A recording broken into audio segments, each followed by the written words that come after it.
November 30th, 2018. This is Nerd Bourbon, episode 78. It's not even like it's not even like a special number. I just wanted to see that waveform peak for a hot second there. I'm Seth Sturgill. Yeah. Yeah, you are. Confirmed. I've known you for a while, and I can confirm that you are Seth Sturgill. I cannot confirm or deny the existence of Todd Sturgill. That's who I am. How are you doing, Todd? I'm alright. How was your Thanksgiving? I don't think I've talked to you about your Thanksgiving. I spent it at work. Right. Because it was a thing me and my buddy decided on. Because we both had to work Thanksgiving anyways. We were just like, let's go in early. Because I work overnight, so we both decided to go in early when the store closed at like 5. And I was home by 11. And that was when I had my Thanksgiving alone in my room with the with a like Ebenezer Scrooge with a bowl of gruel. No, I had a plate of leftovers that was made for me.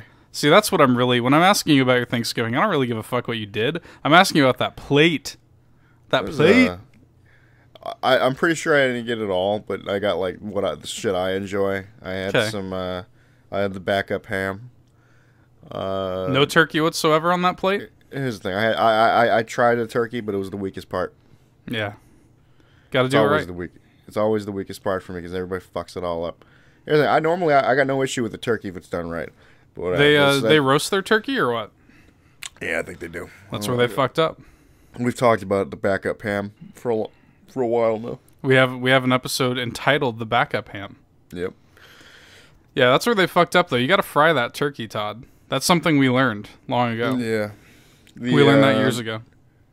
I'm trying to think of the other shit I had. I think I had like some stuffing, the green bean casserole. That was kind of about it. Though. It was a pretty like simple Thanksgiving plate, and it was just like whatever.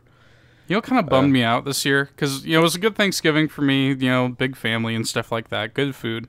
What kind of bummed me out, and you saying stuffing reminded me of it, my mom, she typically makes this, like, Italian stuffing that's really good. Mm. With, like, all the different seasonings, and, like, it's a certain sort of bread, and, like, it's got, like, raisins in it, weirdly. You said raisins? Yeah. I don't know how I feel about that. It's weird, but it works. And anyway, it's like this very traditional, like, Italian stuffing. And I love it. But my mom and I are the only two people that ever, like, really get down on it. And, like, we had a great Thanksgiving and stuff. It was a good time. But, like, I was telling my mom, I was like, I don't know, something was missing without that Italian stuffing. Like, isn't it weird how there's that one food item where if you don't have it, it doesn't truly feel complete, Yeah, it's funny let me tell you what that is to me, because we've had a Thanksgiving where it was gone and I didn't like it. Mm-hmm. I'm a big fan of the green bean casserole. You actually told me that was like your favorite side, right? I love it. Yeah, with the crispy onions on top and everything. Mm-hmm. Yeah, I mean, I like a good green bean casserole, but for some reason I never realized until this year when it was gone. I never realized how much that kind of like symbolized the holidays for me. Mm-hmm. And I told my mom, I was like, next year, just make a small batch for me and you, because we're the only people that eat it. Everybody else doesn't like it. But like, I love it. It's the raisins. No, I think it's a texture thing, which is kind of the big thing with a lot of people with stuffing or dressing or whatever you call it. Well, that's why that's why there's the shit that you throw into the fucking turkey, and there's the shit that's not even put in the turkey. Right. You defeat that whole fucking argument. Yeah. As I alluded to earlier, we fry our turkey now, which you can't really put stuffing in a fried turkey. It's true.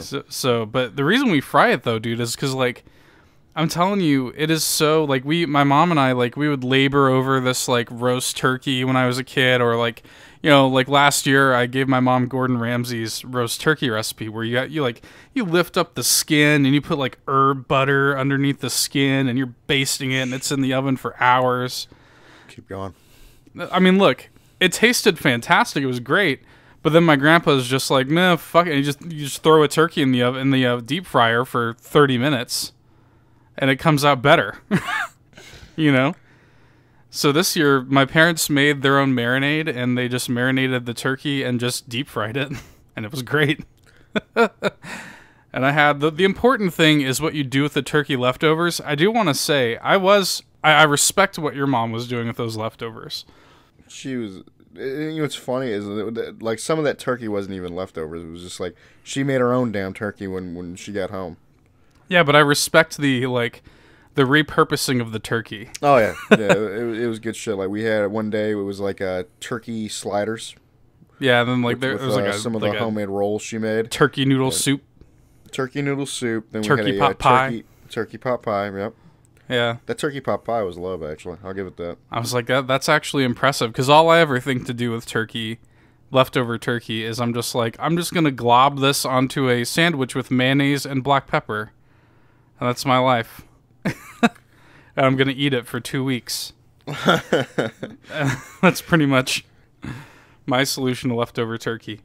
But the best part of Thanksgiving for me is the post-Thanksgiving. What we ended up doing, so my family and I actually celebrated Thanksgiving a day before proper Thanksgiving, because my dad had to go back to work, so we celebrated it on Wednesday.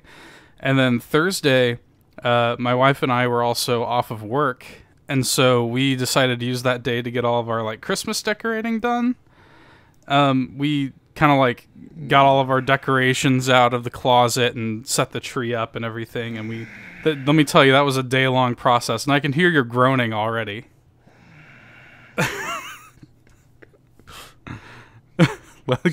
Just let it out. I feel like, you know what you sounded like there? You sounded like when a large, like an 18-wheeler comes to a stop. Like, you just hear it stop and... it's fucking blasphemy. I fucking hate everyone that does that shit. The moment Thanksgiving exists, it's Christmas time. We turn our thoughts to the holidays, Todd. Fuck you. It's even worse because you did it on Thanksgiving. We did it on, it was the day after for us, but yes. Bitch, it was the day, you look at the calendar, it was Thanksgiving. It was. Now, I have always had an issue with this. It's just like that. Like everybody like loves Thanksgiving the moment they get that fucking turkey or whatever the fuck in their belly, it's Christmas time. The moment they consume that good tryptophan. Here's the thing. This is my main issue. I have no issue with the Christmas shit starting December 1st. Why? December fucking 1st. Why? What's the difference? You're agonizing over a couple of days. It's the Christmas month. I'm fine with it. You're agonizing over a couple of days at that point. It bothered me when I walked into work on Thanksgiving, and there was Christmas decorations, Christmas music, Christmas bullshit in the break room. Oh no, yeah, they will begin playing Christmas songs on the radio. Deadass 12:01. And no, it was before that. It was they're doing that shit legit the 22nd. Yeah. And I'm sitting there like facing the store, and I'm like just listening to this shit. I'm like, you motherfuckers, it's not even over. It was over before it began. That's the whole thing, and I fucking hate it. Like, it just let Thanksgiving ride out gracefully instead of just, all right, kick this piece of shit ass holiday off to the fucking side. It's not even. I don't think it's really even that. I mean, it's the fact that you can't really decorate for Thanksgiving. Like, it's not as if there aren't Thanksgiving songs to play on the radio. There should be. Let's change that, Seth. Yeah, let's record an original Thanksgiving song. Let's all sit at the table and eat a bunch of turkey and fight. Thanksgiving is sort of what like tune was that? Like, it was a recognizable tune. Oh, it's the sleigh ride together Christmas song. Yeah, that was It's like the Thanksgiving. You know what Thanksgiving is like? It's when you're with a big family for Thanksgiving. It's like fucking Festivus from Seinfeld. Like the airing of the grievances and shit.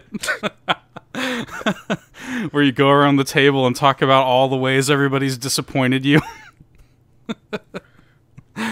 Yeah, no. But I think Thanksgiving is just less of a marketable holiday. Well, it's very true. And I mean, it still bothers me.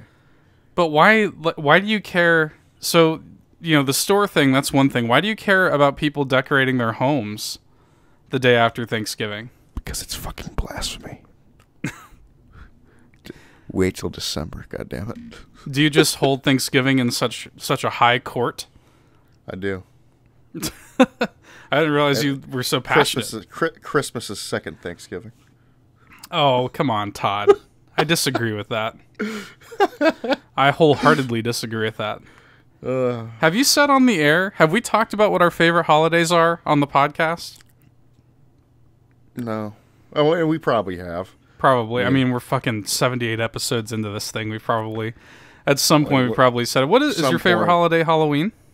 Oh, that is a question that is asked to me, and it changes throughout the years. What would you say if I asked you now? Let's pretend that I asked you this now. Did you hear me? What? I said Pulaski Day.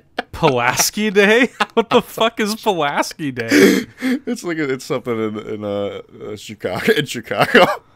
I've never heard of this. What is it? What is it celebrating? No, I just bullshit. It was actually I think I used to get off of it of school. You got off of school for Pulaski Day? What is this? Monday, March 4th. Celebrate Casimir Pulaski Day. I've got to know what this is. I don't even remember what the fuck it is. Dude, if you look at the picture I'm on timeanddate.com, Casimir Pulaski Day, it has this glorious picture of this man on horseback with his head leaned back like as if to let loose a battle cry. Casimir Pulaski Day is included in classroom studies in some schools in Illinois. Some classes engage in historical activities related to Casimir Pulaski's role in the American Revolutionary War in the late 18th century. So the day is also celebrated among Americans in other states, including Polish-American communities.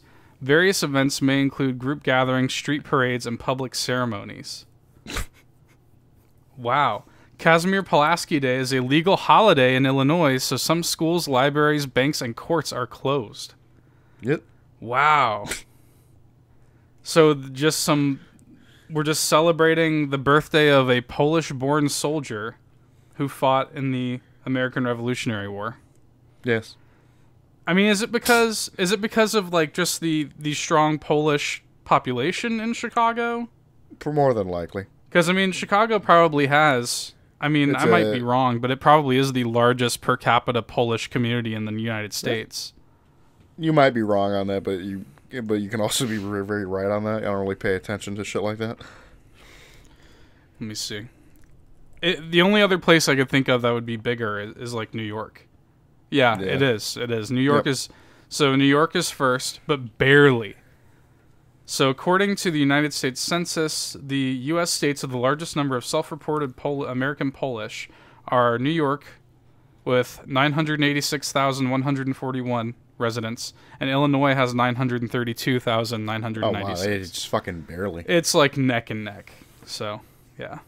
Interesting. Good old Pulaski Day. I said it completely as a joke. Now, this is something. However, even though they have the higher number, the actual population ranking, the percentage of the population, is much higher in Chicago than it is in New York City. So in Chicago, 7.3%, and in New York City, only 2.7%. Well, that's just because of how densely populated New York is. Yeah. Yeah. So that's interesting to me. What a legendary tangent we just went on. Enjoy it. I'm happy I said that. I'm happy I brought up Pulaski Day as a joke. I'd never heard of that before. That was so funny. Todd, what have you been playing this week? Shit. I've been what have I been playing? Shit, Battlefield, doing some garbage ass challenges and that. Yeah, you're struggling with that, right? Oh my god. It's only one challenge, and it's actually this challenge alone that kind of stifled my interest in doing the mastery challenges. Mm-hmm. Because I kind of already found my end game sniper, which they give to you pretty early on. It's the M95 Gewir, or whatever the fuck you want to pronounce it as. And the mastery challenges give you the gold plating, like customization for it. For some reason, I'm sorry, but for some reason, when you said at the beginning of you talking about Battlefield, and you said that something stifled your interest, in my brain went. What I wanted to say was, "I'll stifle your interest." I don't know why, and I love the notion of like saying things in that tone that are like self-deprecating. It's good. I'll turn you off. I say shit like that all the time, but so like there's the proficiency and the mastery challenges. The proficiency give you the mint customization, which basically makes the weapon look all new and fresh and shit. And actually looks really good. Actually, I thought you were gonna say that it was gonna make it look like a minty green. No, fuck that. I wouldn't even be using it. But yeah, I do use the mint customization on my sniper, but I wanted to use the mastery. But it was until I realized that the last proficiency challenge, which is like get fucking 4 objective headshots in 1 life or 10 in a round. What does objective headshots mean? I'd never figured it out. I feel like you need to be like both of you, like either. I think the enemy needs to be in. No. You need to be in an objective, and you need to get headshots. But then it's like, dude, the game's still kind of jank to where like sometimes it wouldn't count. It was weird. I didn't know what the fuck was it. Like they need to be in it like a good little bit, or they would like just right out of it wouldn't count. It's a bunch of bullshit. It was like it took me way longer than I'd like to admit. And then I looked up the mastery challenges, and they got that one, but on fucking steroids. And I'm like, I'm good. Yeah. I'm good. Just stick with what you got. Yep. It's the whole thing of like, at least with the other challenges, you can just get them as you're playing. Like, oh, get 60 kills, like prone. That's reasonable. Fine. Yeah, that's reasonable. Fine. And it's not like, but it's also like you can get it in one game with like 20 in a round. That's fine. But like with that one, you legitimately have to do it in one game. Right. That's my issue with it. I'm like, I'm good. Like it's just like I don't so they want you to be sniping from within the point while the enemy that you're killing with a headshot is also in the point. It's either they're in the point or they're not in the point. Dude, I never truly figured it out. Wow. Because it's that garbage. I was just like, I'm like when I actually didn't even realize I got it when I finally did get it, and I fucking like quit the game and I saw it. Like, I saw the final mint customization in my shipment. I was like, oh shit, it's done. Now I can play the game. Well, I mean, at least now I'll be honest. I really enjoy the game, but I don't really go back to it unless I'm playing with you. Yeah, I mean, it's one of the games where I definitely still play it. I play it by myself a lot just because it's just I have such a great time with the sniping. And I was actually playing a little team deathmatch yesterday, dude. I was just running around with my so there's it's the pistol before I finally get my actual pistol, which is the revolver. I'm using the repeater pistol basically, and it's got I think the quickest fire rate. Dude, I was just running around just shitting on motherfuckers with it, and like using the throwing knives, which is great. Like honestly, I'd recommend using the recon just to use the throwing knives. Yeah, I might experiment around with different classes. I don't really solo queue that game now. I know that I will eventually, because the thing is with now, like, if I'm talking to you and we, if we want to do some multiplayer, we play Diablo or something else, But if I'm by myself, it's like I'm playing Pokemon or, whatever. I have other, like, games to play when I'm alone. Yeah. So Battlefield doesn't really like enter into that calculus for me. But what's funny is like I actually play a lot of like Paladins on my own. And I kind of wanted to circle back to Paladins this week. It's funny. It's like the opposite for me. Like I'll play it with you, but I don't know if I'll ever like solo queue that game. I really like solo queuing Paladins. But I did want to circle back to it because last week we sort of talked about Paladins, and you hadn't had a chance to really get in there yet. And now that you have, I was still in the. I mean, it's still in my eyes. It's still Garbage Watch, but it's Garbage Watch with better features than Overwatch. That game definitely has some stuff in it that I wish Overwatch had.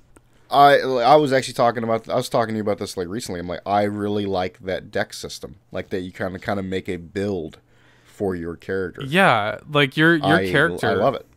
Your character can be completely unique to you and your play style. You know, it's like shit. I kind of already found basically my main, the only character I'll probably ever play. It's Terminus, big axe boy. I love him. I love the levels of customization that are present, and it's all passive, like background stuff. It's not like a MOBA where you have to like proactively think about the abilities you're going to buy or the loadouts you're going to make. It's like it's even the things you do buy. It's like, because again, that's like one of the things, like, because I've played Smite, I've played League a little bit, but like I've played Smite, and I've like people are always like telling me, oh yeah, turn that auto purchase shit off. I'm like, bro, I don't care enough to learn all what these items fucking do. At least with like Paladins, that shit's pretty fucking streamlined. Yeah. So it's like it's pretty simplified. So I'm like, oh yeah, this is fine. I could do this. So I know exactly what I buy now. Like I usually go for like, you know, like the defense, like less damage received on like direct attacks and shit. It's like it's pretty streamlined compared to their other game, Smite. That shit just fucking pisses it's so me off when like I'm trying to buy that shit. Paladins makes that stuff so like easy and readable that you can just quickly at any time, like you can literally do it in mid battle. You know, just pull up if you have enough like points. Just pull up and like purchase a quick skill or a level in a skill that you've already been working on. I really like that a lot. I think that, you know, the game is not, like I said, just objectively, it's not as good as Overwatch. But oh yeah, it's not as like fucking optimized. It's like it's a little jank. It runs a little rough, but like it's a fun game. Yeah, it's not optimized. It doesn't run, you know, as good. It doesn't look as good. The characters aren't ultimately as good, but man, like it's a lot of fun, and I was really surprised at the depth that I found within Paladins. Like I really do think that the kind of like level of customization and control you have over your build really makes Paladins its own thing. Like it really makes it special. And I'm shocked at how much time I've put into it. It's fun. I like it. So, and it's been fun playing with you because like we could, you know, we can get in there and like, you know, it's basically exactly how it was with Overwatch, where you always play Terminus, which is a tank or a frontline, and then I always wind up doing support. Yeah, it's how it always is. It's like I don't know why people just don't like playing like tank or fucking support. It's like shit. I don't know either. It seems so strange to me. And like I've always been like that in games. Like I've always kind of, especially like in later years, like just I'm always the tank, always. Right. Like shit, I've even said it like think world, like when we were playing World of Warcraft was when I was kind of like switching from like playing that like more DPS to switching to like tanks. You know, I think I think that was the turning point in your life was when we were playing WoW. So yeah, I think the whole thing is like, so I always said it like if I ever went back to play WoW, I would actually redo my Paladin because I think he's Retribution. I'd actually have to go Protection if I played it again, which I doubt I ever will. But I think I think originally though you kind of like to play more like quick damage based characters for a long time. My first ever character on WoW was a rogue. Right. Even going back to like, you know, you talk about like Oblivion or something. I think you played kind of more of an archer thief type. Yeah, without a doubt. Like it's as I've gotten older, I've just like my playstyle found its true self into a dude that swings a big ass hammer at people. But I think I think that was the turning point in your sort of like gameplay style with games like this. Is like we played WoW. When did you come into WoW around Cataclysm? I think that had to be. I think it was Cataclysm. Yeah, that sounds about right. Like I think I came in with that because it was just like I don't know what the hell the deal was. Like why? Like I obviously I was talking to you when we were playing games together, so it was like. Yeah, I would have remembered if I was playing with you during the Wrath days. Yeah, it wasn't Wrath. I was definitely Cataclysm. So, then. Yeah, like, I probably like maybe I got into it before Cataclysm hit. I don't remember. And like maybe we started playing.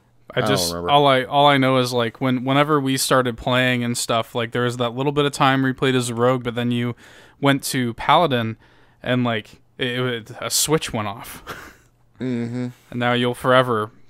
Paladin options are usually Paladin options are definitely, because like I enjoy Paladins. I've always enjoyed that shit. Like even in like what is it? In, like I play the Paladin equivalent in like ESO, which is like what is it? The Templar or some shit. Yeah.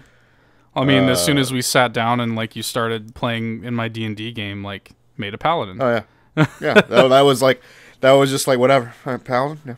Yeah. All right, cool. I guess I'm going with that. I can be a dwarf paladin. Fantastic. So yeah, it's interesting how like we change. It's funny because like I typically in games like that I kind of play the fast like DPS characters, but yet in Elder Scrolls specifically I play kind of a sword and shield, kind of more tanky. I don't know. It's weird. That was a weird thing. And then in like Overwatch / Paladins, I'm normally, play support out of necessity, really, but I also enjoy just playing that support role. So I guess I'm a bit of a jackass of all trades in that respect. But I guess another thing we should talk about before we get into the news, I'm going to kind of let you have the floor on this because I haven't had a chance to spend enough time with it, but this week did see the release of Darksiders 3. Yes, it did. So Darksiders 3 is, I know you yeah, like what is it? I was like, I said something yesterday. You're like, oh, and you were talking about like something that you've been reading about, like, oh, it's a fucking fossil of like an old age or some bullshit, some crap like that. Mm-hmm. Yeah, but I don't know. It plays exactly how I expected it to play, because like you can definitely see the budget of that game. Oh yeah, like clear as fucking day. Yeah.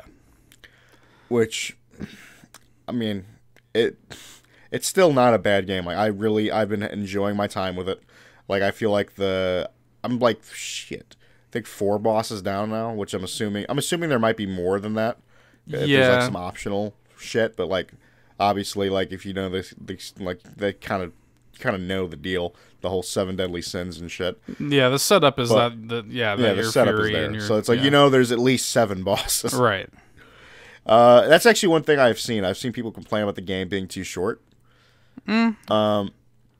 Which I don't really care, because it's like at that point I can just move on from the game. Dude, these days, man, a game's length is like attractive to me if it's short. That's kind of where I'm at right now. It's like I'm enjoying my time with the game, and the moment I'm done, it's like fantastic. Again, I've said this. I'm happy I supported this game day one, right? Because I love the I came into the Darksiders series a little late, right? But I love them. Like Darksiders 1 is fantastic. Darksiders 2 is obviously, again, fantastic. And I was actually going to get to this, is Darksiders 3 is more so it feels more like Darksiders 1 than Darksiders 2. Right. Which is not a bad thing, because I actually prefer Darksiders 1, and I think you feel the same way. Mm-hmm. Like a lot of the changes in Darksiders 2 are cool. Like, it's more of like the RPG shit. You got like the armor and like other like weapons and shit you can equip, which is cool. But I also kind of like the simplification, going back to that simple shit of having like, you have your weapon, you get like some new weapons occasionally throughout the story, that like also like the new weapons are also tied to new powers you can do that help you get around in the game. Like that's kind of it's kind of where I'm happy. It's like I like the return to the simplification of the game. Yeah, it never made sense. I mean, now that with Darksiders 1 and now 3, like. It just makes sense to me that like I'm Fury and this is what Fury's armor is and this is what her weapons are like. I don't need to be picking up. It is kind of a weird, like when you think about it, it's kind of a weird thing that Darksiders 2 went that route. Yeah, I mean I understand the logic behind it. Just kind of making Darksiders 2 a deeper, more engaging RPG, and I think Darksiders 2 had some cool ideas. I will say this: I do kind of miss how open Darksiders 2 was compared to how linear 1 and 3 are. Right. But it's like overall though, I think it's a fantastic game, and I think you said it yesterday when I was talking to you about it. It's like I have no issue playing like a 7 out of 10. Right. Yeah, what's wrong with the 7? Why does every game that you play have to be a fucking 40-hour epic masterpiece. Yeah, it's like the Darksiders franchise has never been 10s. Yeah. But like solid 7s. Like I've enjoyed the shit out of them. It's like the shitty like teen edgelord that still lives in like both of us like really enjoy that game. Yeah, give me a, give me a fucking, give me a 10 to 12 hour, 7 out of 10, experience that is totally satisfying. I just want to be, just give it to me. I'm good with that. I will say this, with the combat. The combat's actually pretty fun for the most part. Once you get the hang of like the dodge mechanic, because the dodge mechanic is really important, especially at like higher difficulties from what I've read. Yeah. And I was telling you like, bro, like don't even jump into a high difficulty, like until you get those dodge mechanics. You know what's hilarious, and this just goes back to how jank the game really is. So yeah. The reason I said that because I saw Brian PS4 Trophies. I follow him on Twitter. Shout out to him. He's great, and I've used his guides for years. Oh, dude, shit. He got me. He technically got me my platinum for Assassin's Creed. Yeah. So, but anyway, he tweeted out that he had earned the platinum in Darksiders 3, and so I was like, oh wow, like so he actually has already played through it on like the hardest difficulty. And digging a little bit further, as it turns out, he got a glitch. Apparently, there's a glitch, and we don't know how to replicate it, but there's a glitch where you might just get the trophy for Apocalyptic. Oh, God bless. Even if you play on like normal. It's funny. Is like that's how jank that game really is. Yeah. So because we had the deluxe edition, I was actually able to play it like a day before the actual release. Right. And they came out with a patch, and that patch fucked all the graphical shit up. Yeah. It was great. It was like, dude, I couldn't even read the menus. That's how bad it was. I can already sort of like feel the thoughts of the listeners. So I want to ask you this question. Why are we okay with this game releasing and being janky, but not Fallout 76, for example? Like, why do we... Bethesda. In other words, why do we expect less from Darksiders? Because honestly, it's a shitty thing to say, but it's like, I don't think... I think you said it clear as day yesterday. It's like Darksiders never had any aspirations to be more than it is. Right. It is what it is. It's not a fucking masterpiece. It's not a 10 out of 10. It's a 7 out of 10. Like just kind of average game, but it's a good average game. Is that good enough though? Like, is it? Because like the games, you're still paying $60 for both games. So like, why is it okay for one game to be buggy or janky or whatever, and another game is also, but because of the pedigree of the studio, you hold them to different standards? It's a little bit of a weird thing. I mean, I paid it is a weird double standard if you think about it. I mean, I paid more for Darksiders than I paid for Fallout 76. I should be more pissed than I am. I think I'm not even angry. No. Like, that's the funny thing. I still like the game, and I think ultimately, a lot of that has to do also with just the nature of the games, because when a Bethesda game, for example, when something doesn't work in a Bethesda game, there are so many moving parts in a Bethesda game that when one of the parts stops moving, it fucks the whole machine up. You know what I mean? Yep.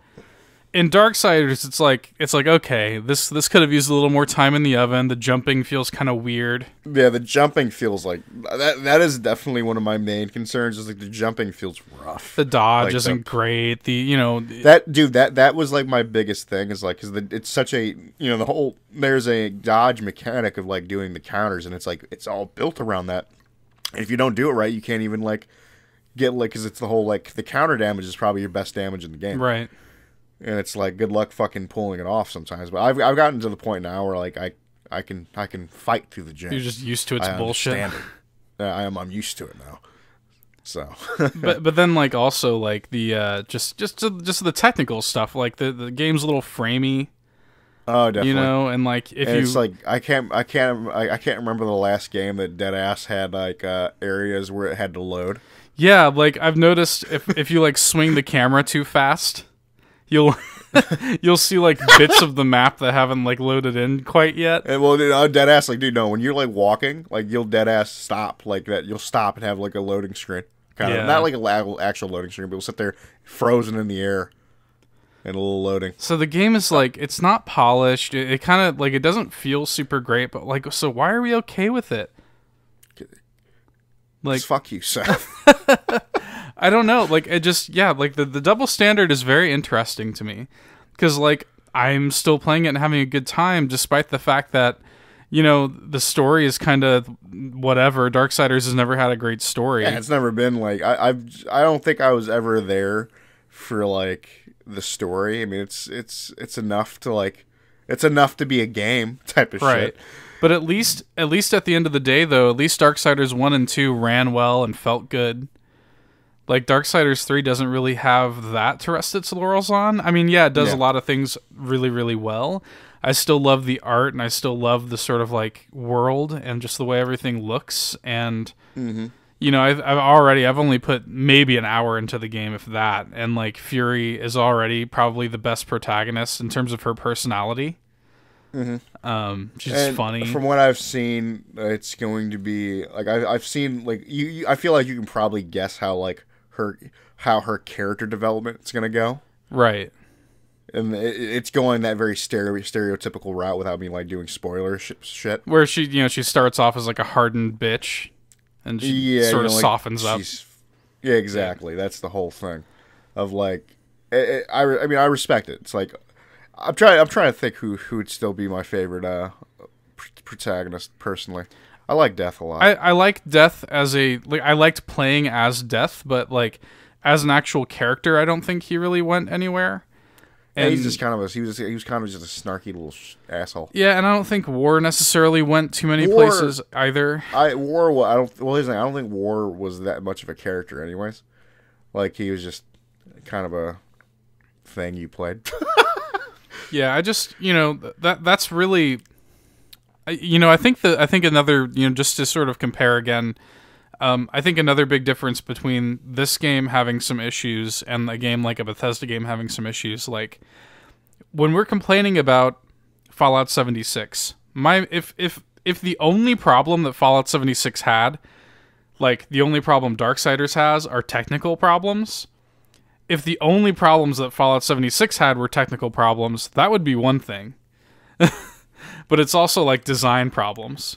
It's design problems, quality of life problems. There's a bunch of fucking problems. I hate it. I don't really have problems like that with Darksiders 3, and I think that's the distinction. Is that because that's the thing? I can always like see through like it's like technical problems. It's like whatever, and it's like even I have an understanding of like how like you know like the budget for that game was not much. No, I mean I can't even imagine. It's so strange to me, dude. Like THQNordic is such a weird beast. Like THQNordic, I don't know where they get their money from. I don't know how it happens or like how they can just resurrect these dead franchises. And like manage to pay for it. Yeah, that's because that was the thing. Like, I never thought we'd even get a Darksiders 3. Right. Like, we shouldn't have type of shit. THQNordic is got like so many games in development right now, according to them. I just want to see real quick. Yeah, THQNordic owns 1, 2, 3, 4, 5, 6, 11 studios that are all making games, and they're just acquiring these like dead licenses. Like just last year alone, God, I'm looking at this. THQNordic has acquired rights to Metro 2033. So, by the way, the next Metro game is published by THQNordic. Okay. They now own Saints Row, Homefront. They own Time Splitters. Kingdoms of Amalur. Shit, Time Splitters. Yeah.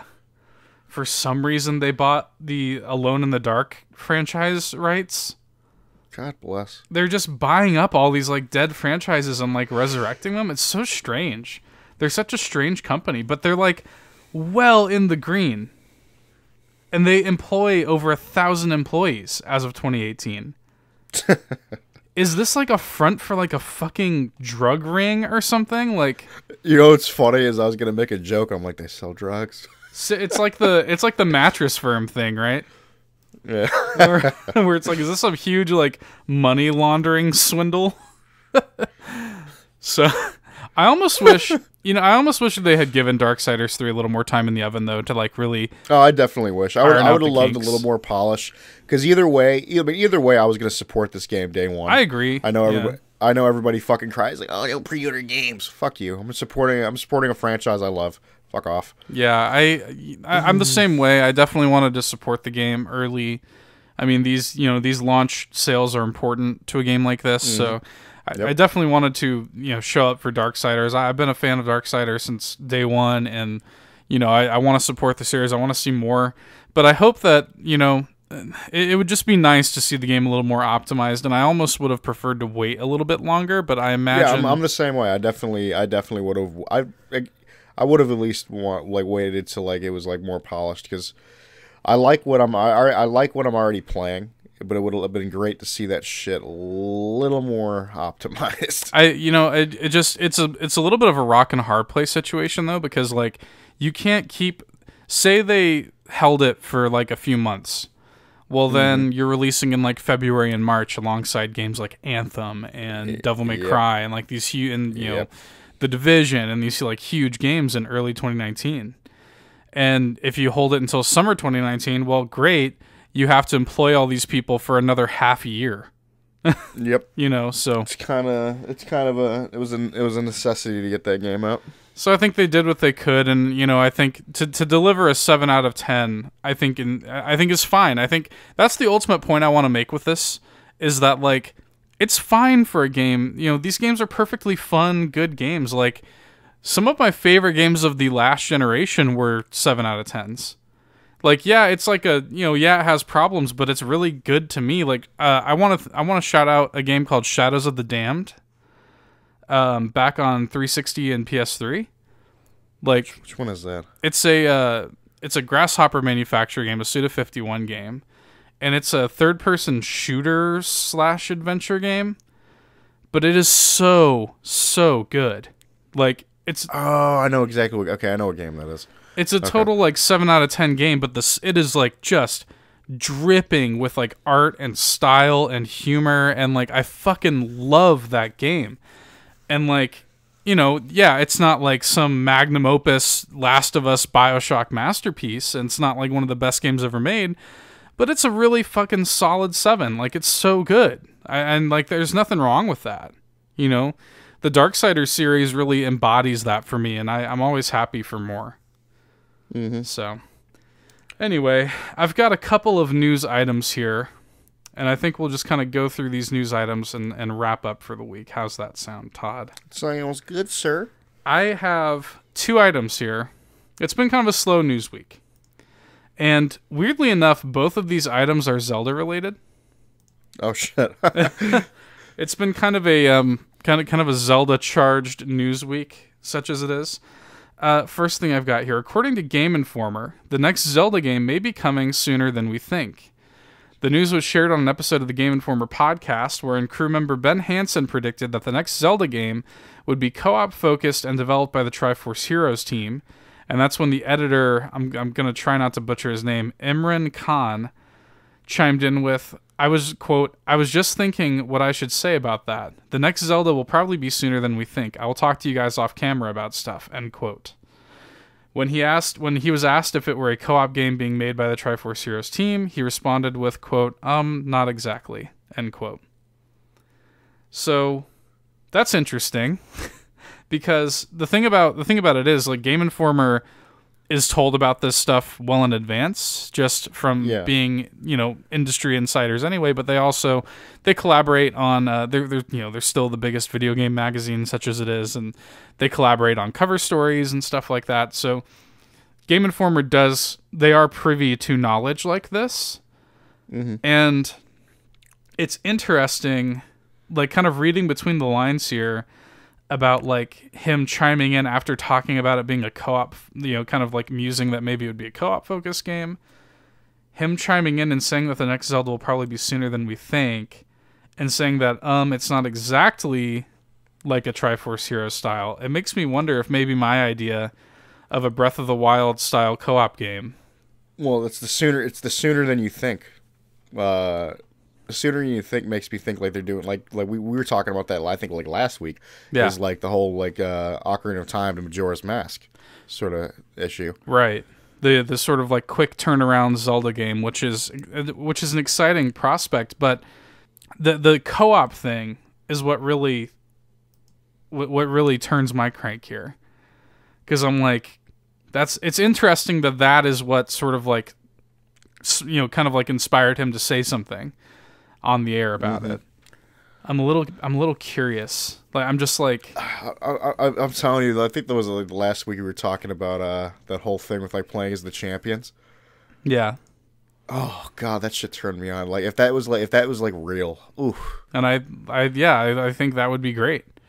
But I also think it's just as likely that, you know, we could get a sort of like co-op focused Zelda game for Switch. I mean, you know, Nintendo has made it no secret that they want to move forward in multiplayer initiatives with their Switch games, and they want to, you know, have like long-term support for their Switch games. So even if it isn't in like a 3D context, even if it is sort of like a Triforce Heroes, you know, top-down style. If we could still play it like online like that, I'd have no issue.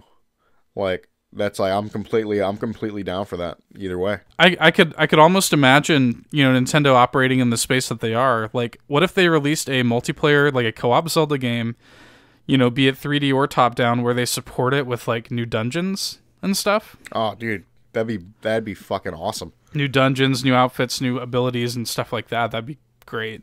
Yeah, I would really like to see that.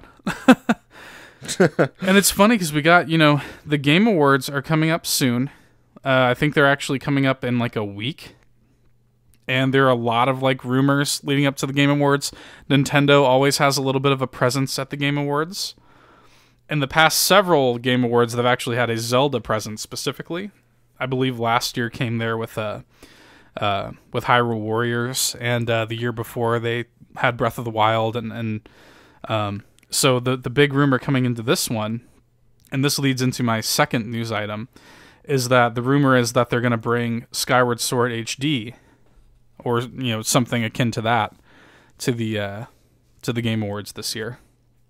Okay. So the reason that this is being talked about right now is because there is a concert in Osaka, Japan. The concert was called Nintendo Live, where I guess it was some sort of concert experience in Osaka where they played a lot of like, you know, had a concert playing a lot of Nintendo music. And Zelda series producer Eiji Aonuma, who's sort of like the caretaker of Zelda, he made a surprise appearance and took the stage, and he said something to the crowd, quote, "I know what you're waiting for. Skyward Sword on Switch, right?" End quote. And he was met with enormous applause. And it's interesting to think about. Could Skyward Sword be coming to Switch? I mean, shit. I never actually played Skyward Sword. I would actually enjoy playing it. What's interesting to me is Skyward Sword. I almost wonder how they would do this, because Skyward Sword is so... You could not play that game in handheld mode. Like, you need motion controls. Yep. And I almost wonder... I mean, like yeah, you say, like, oh, I would love to play Skyward Sword. You're not going to be able to play with your Pro Controller. It's true. It's going to bother me. You're going to have to take off the Joy-Cons and play with motion controller. And so that means that you're also not going to be able to play it in handheld mode. It would have to be either TV mode or docked, which is not unheard of, because we have games like 1-2 Switch, and we have games like Super Mario Party that already do that. Yeah. So it's not like there's no precedent for games to be Joy-Con required. But it's also a little bit strange that like a marquee Zelda game would come out. I can't imagine them making the concessions necessary to like take out the motion controls. The game wouldn't be the same without the motion controls. Like, so, what were the motion controls like exactly in that game? Well, I mean, the sword, you know. Yeah, it was like I know it was like the sword for the most part. Well, it was quite literally almost everything in that game is tied to the motion controls. There are puzzles that require the motion controls. There are items that require the motion controls. And yeah, the sword is the big thing, because one of the very, very cool things about Skyward Sword is one of the major antagonists, Girahim. you would have duels, like actual like sword fight duels with him, where you have to like parry and shit like that. Shit. It is the coolest feeling in the world. Like the Wii Motion Plus, like it felt like you were actually in a sword fight, you know? And I can't express enough like that. It sounds cheesy, but that was the one like Wii game where I was like, wow, these motion controls are really something special. Because like you feel the vibration when the sword clashes happen, and like the Deku Babas, for example, when they come at you in Skyward Sword, they have like, they'll open and close their mouths in 2 splits, and you have to like slice them in just the right way, or else you won't kill them. You know, you can't just like wildly swing your sword. You have to precisely cut them vertically or horizontally, depending on the way that their mouth is open. God bless. So like it's things like that, like even little things like that, even little interactions that are completely dependent on motion controls. It is too major of a feature to remove that from Skyward Sword. And I don't know, like I would love to replay Skyward Sword because I think history has been a little too harsh on that game. I think that game is still very, very good, despite what people think about it. I mean, look, I have problems with it. It's not my favorite Zelda game, but it probably does still have the best story of any Zelda game. You know, the dungeons are kind of like whatever, but the world, like Skyloft is really cool. The characters are really cool. That's technically the earliest one in the timeline. Yeah, and like the sort of like relationship that Link has with Zelda was, I mean, yeah, they sort of touch on that with Breath of the Wild, but like before Skyward Sword, Link and Zelda never had like a very fleshed out relationship in the way that they do now. So for story purposes, I think it would be very cool. And I would like people to, you remember when Twilight Princess HD came out, and all of a sudden there was all this revisionist history of people who were like, oh, this game's good. And people loved it when it came out, but then like people, there ebbs and flows, man. Where like when Twilight Princess came out, people loved it, but then people started to shit on it. And then that's how it always is. Like that's how it always fucking is, though. And then the HD version comes out, and now everybody loves it again. It would be the same way if Mario Sunshine got ported to Switch. You know, I really hope. I don't care if they bring Skyward Sword HD to the Switch, but God, please do not leave Wind Waker and Twilight Princess HD stranded on the Wii U. Please. If they put that up for sale today, I would buy both of them today. Yep. I already know that shit would be dropped like nothing. And I would make the time to replay both of those games. You better believe it, Todd.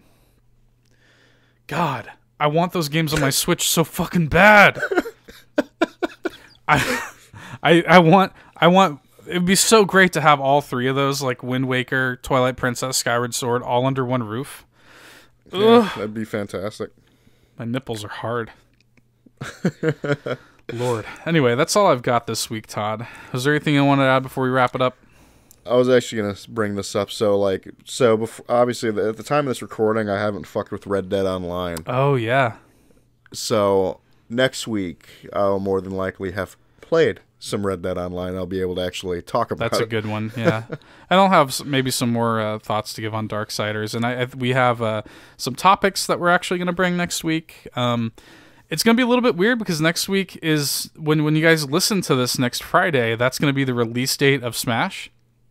But obviously we will not have played it at that point, so it won't be episode 79, it'll be episode 80 when we have Smash discussion, but there will be Smash. Oh, there will be Smash. Indeed. Yeah. Yeah, and there's probably going to be several videos of Smash by the time that episode goes up, so... yeah, some real God, shit. I'm so fucking ready for Smash, Todd. Oh, it's going to be so good. God, I love Nintendo so much, Todd. Thank you guys for listening. We'll see you next week. Get fucking dunked on. Bye. See ya. Hey there, thanks for checking out another fantastic Nerd Bourbon video. If you like what you saw and you want to see more, be sure to go ahead and subscribe, leave us a like, drop us a nice comment, or I guess a mean one if that's your prerogative. But until next time, get dunked on.